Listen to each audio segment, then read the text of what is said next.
So what we're testing today is a thing called GoPro Labs, which is an alternative firmware for the GoPro. This thing comes with a app which is called QRControl, and basically the idea is that's going to be a really high level overview. So you've got tabs along the top and you've got all the various settings. So you've got your resolution, you've got your FPS, you've got your lens, you've got your stabilizations, and all the same settings that you can see within the GoPro menu itself. But what's the advantage of that? The advantage is that you can create a new setting, call it test,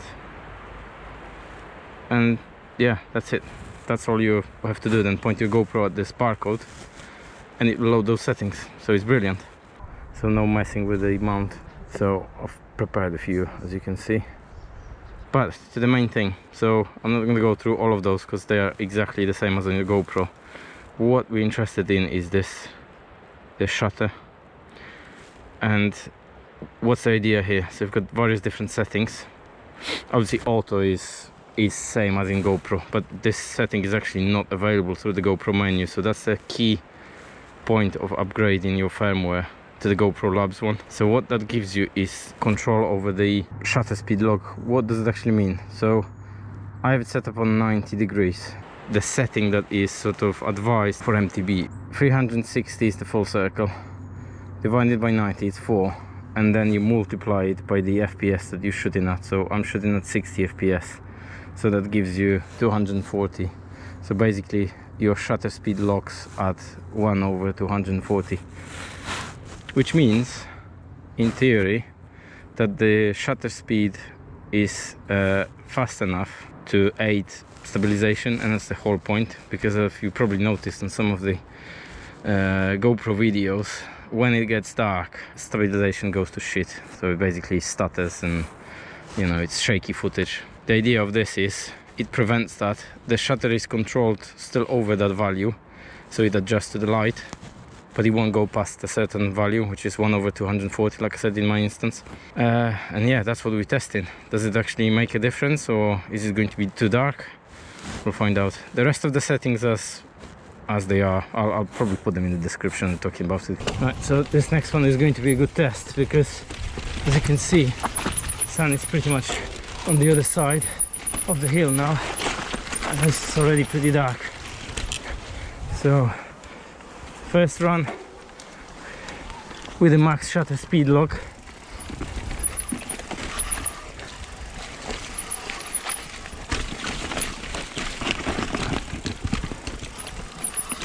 And then the second one on the normal settings that I normally use, and then maybe I'll put it side by side so we can compare. Let's go over this one. This is it. There's a drop here.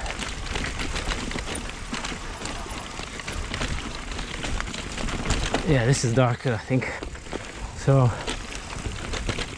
drop. Nice.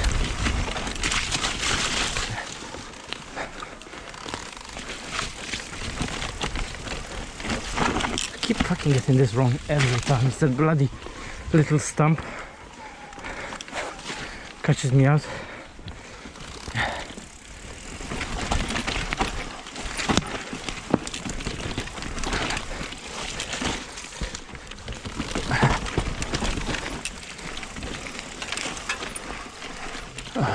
This one's pretty tech, not as fast as some of the others. Yeah, so same run again, my standard settings.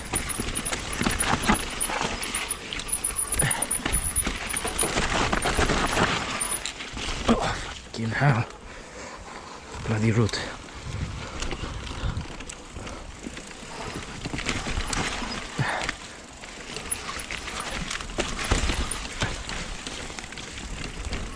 Sun came out somehow again, but yeah, in here pretty much the same conditions. We'll find out.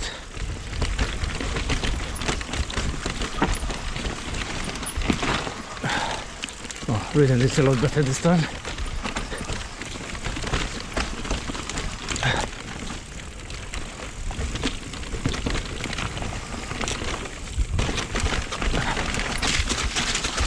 Smooth! This bike is now smooth. I'm reading this a lot better as well.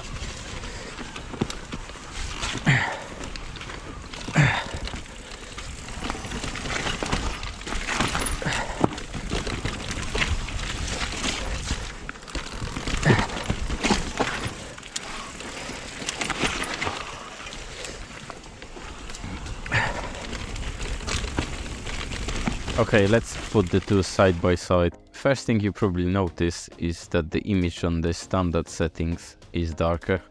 This may perhaps make no sense to you, but it's easily explainable.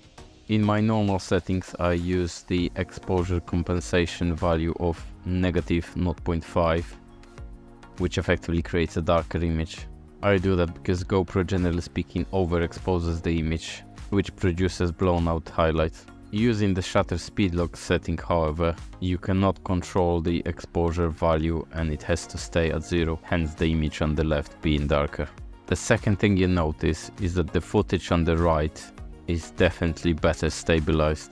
This is particularly noticeable in this downhill section just before the right hand turn, when the trail is quite chunky. The third thing, which isn't very apparent, is that there seems to be a bit more detail preserved on the left hand side.